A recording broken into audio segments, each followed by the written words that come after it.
Hello class, welcome to lesson 10.2, which is all about simplifying radical expressions.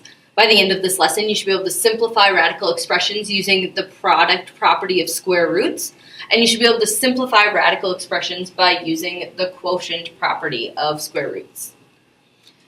So let's first talk about the product property of square roots. So if you look down below, I think it's best to look kind of down at the examples to see what we're talking about here. So in the example, it gives us the square root of 4 times 9, which if you do 4 times 9, we know that 4 times 9 is 36. And we know that the square root of 36 is 6, okay? That's some stuff that hopefully you're familiar with. You say, I've seen this before. Another way to look at it is if you have the square root of 4 times 9, that's the same as the square root of 4 times the square root of 9.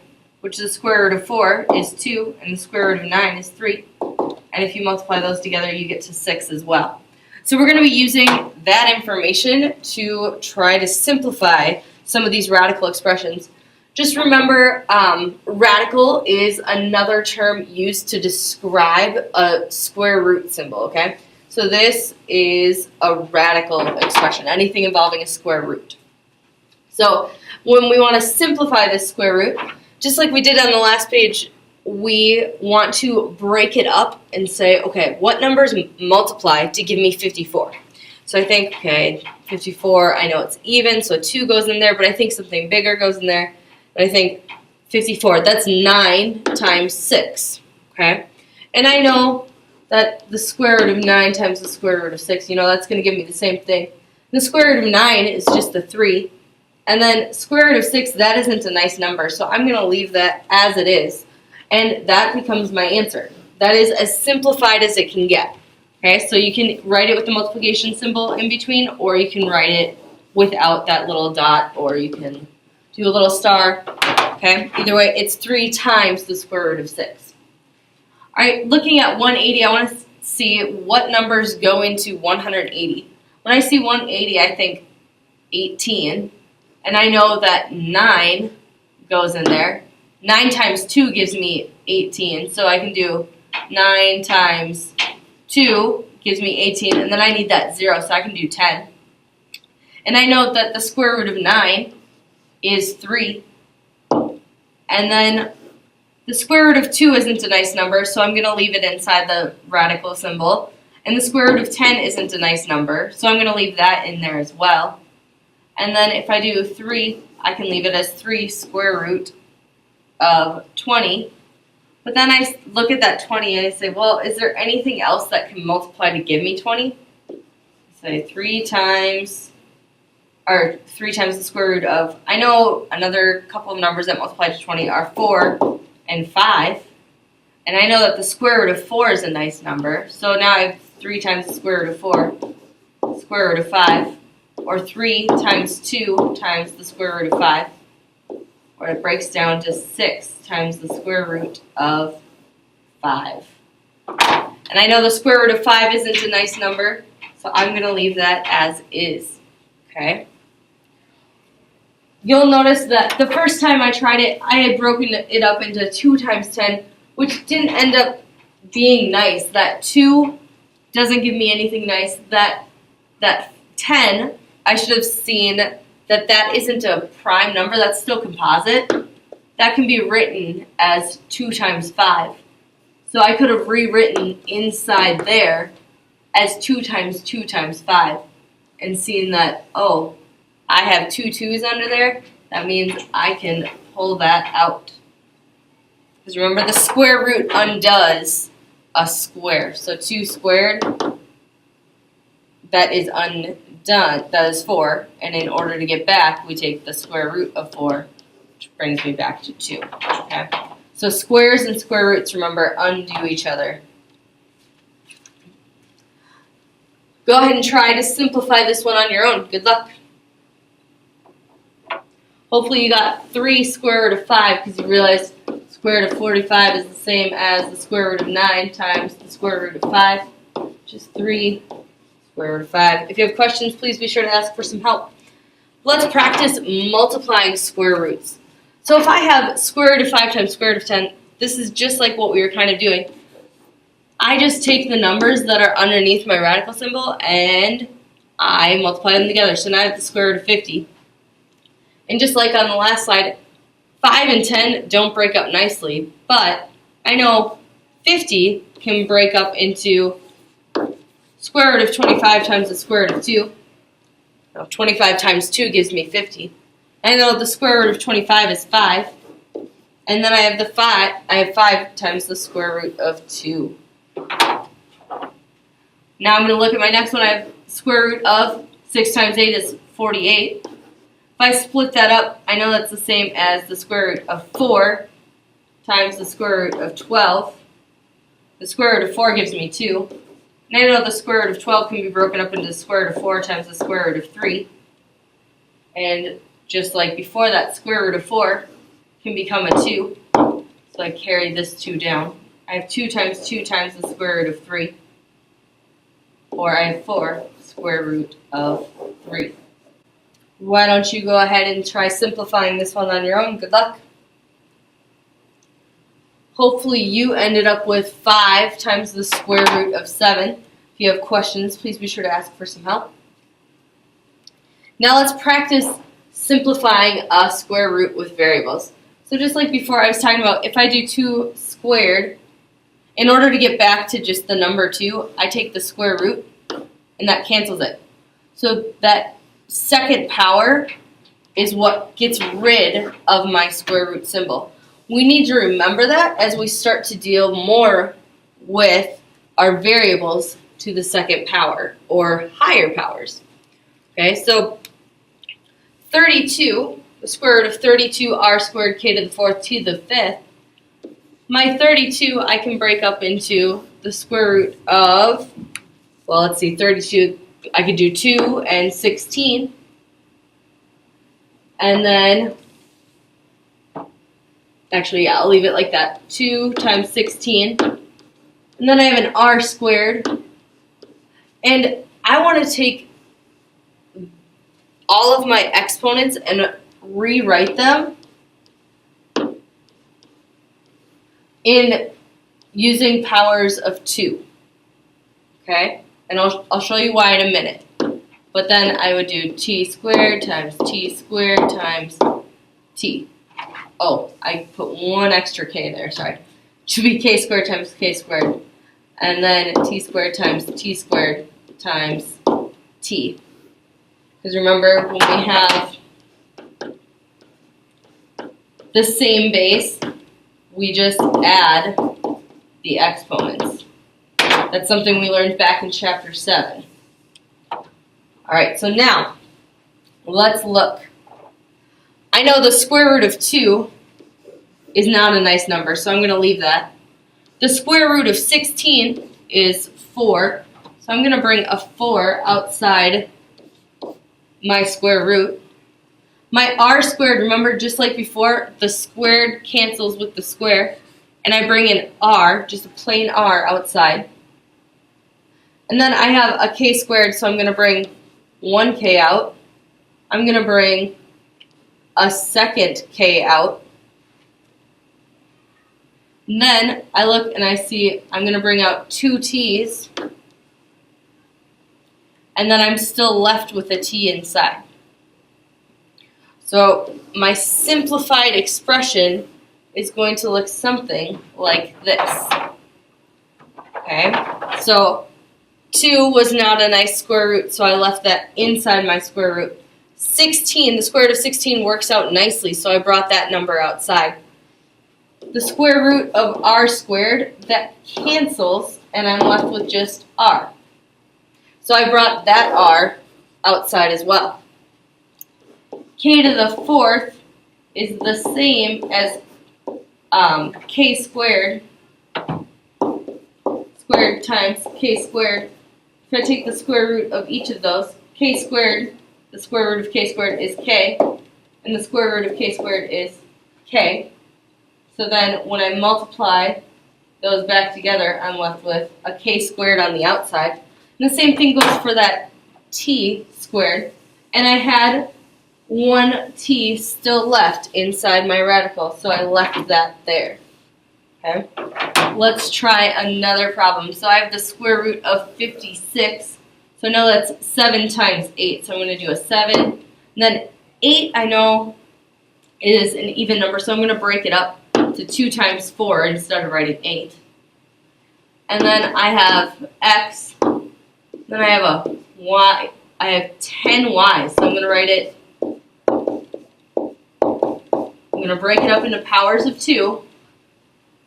And then I'm going to break my z up into powers of 2, as many as I can, and then I have 1 left over there. The square root of 7 is not nice, so I'm going to leave that inside. The square root of 2 is not nice, so I'm going to leave that inside. The square root of 4 is nice. That gives me a 2 on the outside.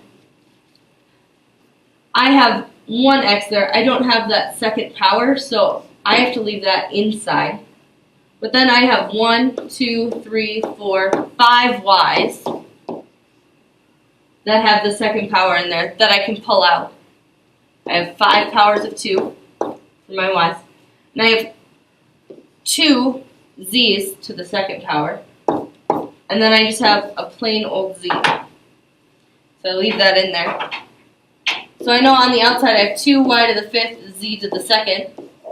And then inside I have 7 times 2, or 14xz. And that would be my final answer. Alright, why don't you go ahead and try to simplify this problem on your own. Hopefully you are left with 4 times m times n on the outside and square root of 2c on the inside of your radical. If you have questions, please be sure to reach out for some help. Alright, so that was all product. That was all of our multiplication. Let's talk about what division looks like now. So if I have the square root of, let's say, 25 over 36, that's the same as saying the square root of 25 over the square root of 36. Or the square root of 25 gives me 5. The square root of 36 is 6. Okay, so we're going to practice trying to simplify things as much as possible, just like I did. So we have the square root of 6y over the square root of 12. You might look at that and say, that's pretty much simplified. But one big rule, no radicals in the denominator. So that means we can't have a square root of 12 on the bottom of our fraction. So what we're going to do to get rid of that is we are going to multiply by the square root of 12 over the square root of 12. Now the reason we do that is because anything divided by itself equals 1. So the square root of 12 over the square root of 12 equals 1. And we know that if we multiply anything by 1, we end up with what we started with. So that's why you're allowed to do it. But let's see how it changes the look of our fraction. So if we have the square root of 12 times the square root of 12, remember that's 12 times 12 for our denominator, or the square root of 144, which is just 12 in our denominator. And then if you look at our numerator, at the top of our fraction, we have the square root of 6y times 12, and we want to simplify that. So if I look at those numbers, I know 6 can break up into 2 times 3. My 12 can break up into 3 times 4. And then I have a y.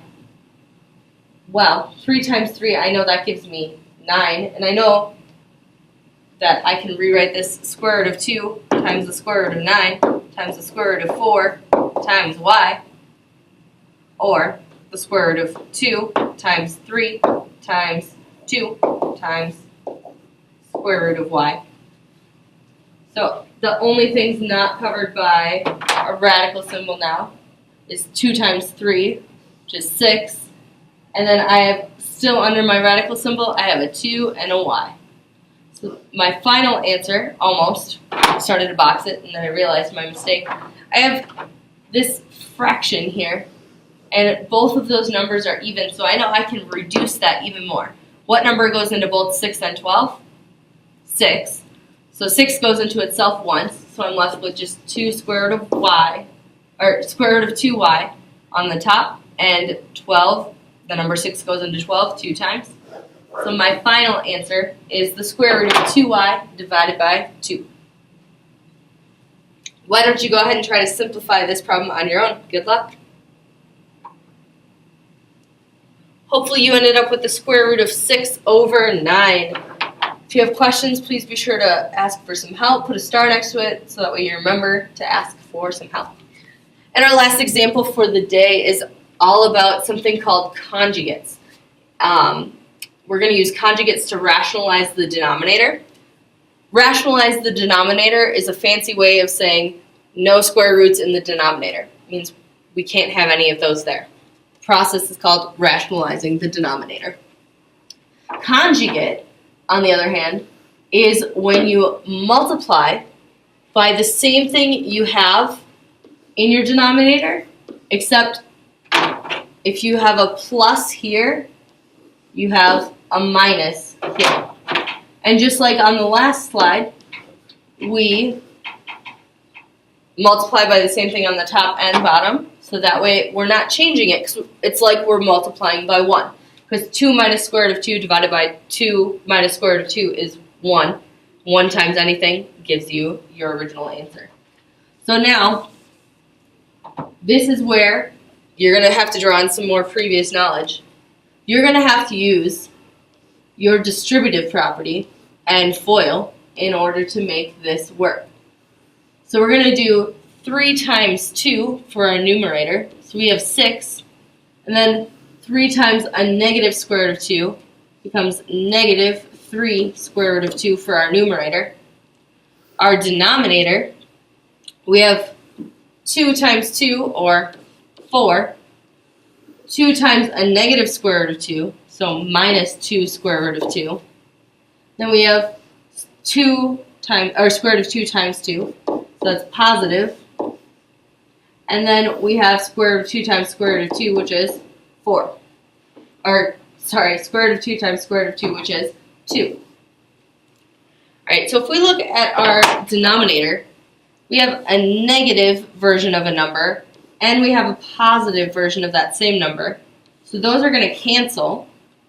That's like having a negative 2 plus a positive 2, that gives you 0. Or having a negative 3 and a positive 3, that's 0. That's the exact same thing that we have there. It just looks different because you have a square root. So really, we have 6 over 3, or 6 minus square, trying to speak too quickly, 6 minus 3 times the square root of 2 over 4 plus 2, which is 6, except it should be 4 minus 2. I missed a negative somewhere when I did my square root of 2 times a negative square root of 2, so that should have been a minus. So we have 4 minus 2, we have 2. Alright, so see, even I make mistakes sometimes. Sometimes you all probably are well aware of that. But it's okay. Life goes on. You fix them, you move on. It's all part of life. Let's look at part B and try to have fewer mistakes this time. So I'm going to multiply by the conjugate again. So down here I have 3 minus, so I'm going to do 3 plus the square root of 7. 3 plus the square root of 7. And if I do 3 times, or 7 times 3, I have 21 plus 7 times the square root of 7. In my denominator, I have 3 times 3, which is 9. And every time you multiply by the conjugate, your middle terms are going to cancel like they did over here. So really, you only have to do the first and the last of FOIL. You only have to do the first and the last when you're multiplying conjugates. So that means I can now take my negative square root of 7 times my positive square root of 7, which gives me a minus 7. And if I simplify that, I have 21 plus the 7 square root of 7 over 2 as my final answer. If you have questions about that, that's okay. Please be sure to reach out for some help. But why don't you go ahead and try this one on your own? And good luck. hopefully you ended up with 3 plus the square root of 5. Again, as always, if you have questions, please be sure to reach out for some help. Have a wonderful day.